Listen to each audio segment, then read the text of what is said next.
লাখো গরিব মানুষকে শাপলা চত্বরে খুন করেছে।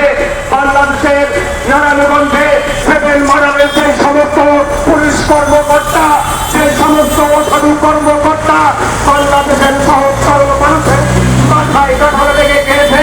অবৈধভাবে একের পর এক মামলা দিয়ে হয়রানি করেছে। সর্বশেষ আমার দেশের তরুণকে, আমার দেশের মেরুদণ্ড, আমার শিক্ষিত, আমার বিশ্ববিদ্যালয়ের ছাত্রদেরকে তারা হত্যা করেছে। এই সমস্ত খুলিয়ে না টাকা বাংলাদেশের 68,000 গ্রাম বাংলা থেকে কথা করে প্রত্যেকটা অফিসার সহ বিচার করতে হবে এবং ঢাকা বিশ্ববিদ্যালয়ের স্বাধীন বছরের যে কারেন্ট বিদ্যুৎ অফ করে দেওয়া হয়েছিল, ওই ঢাকা বিশ্ববিদ্যালয় অঞ্চলে বিদ্যুৎ অফিসের কর্মরত কর্মকর্তাদের আইনের আওতায় এনে দৃষ্টান্তমূলক শাস্তির ব্যবস্থা করতে হবে।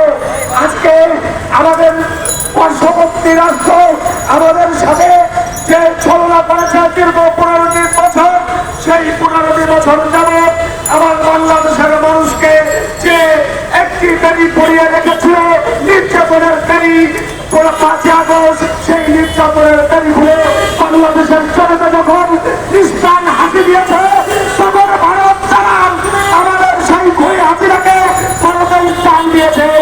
আমরা বাংলাদেশের জনতার উদ্দেশ্যে বলতে চাই, ঘুরে হাসিটাকে অনবিলম্বে বাংলার মাটিতে ফেরত দিতে হবে।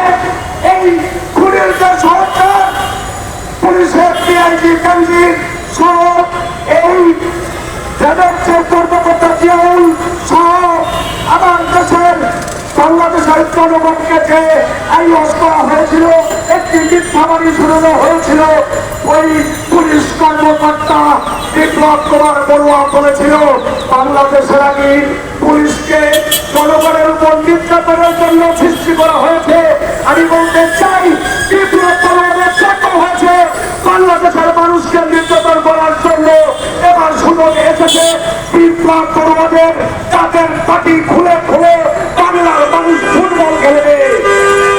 ওই বিহারের আইনে প্রক্রিয়া দেখিয়ে আমার সরল মানুষকে এই জীবিকার জন্য এনে পার্সোনাল ছেলে আইনা হারে রেখে যে পরিমাণ নির্যাতন করেছে, অনেক মানুষের জীবন থেকে তার স্ত্রীর পূর্ণ জীবন কেড়ে নিয়েছে। ওই টিভি হারুনকে বাংলার মাটিতে ফুটবল বানানো হবে। এই সমাজের রেখে আমি আমার সংক্ষিপ্ত বক্তব্য শেষ করছি। জয় জনতা, বাংলার জয়, জয় হোক বাংলার মেহনতি মানুষের। ধন্যবাদ।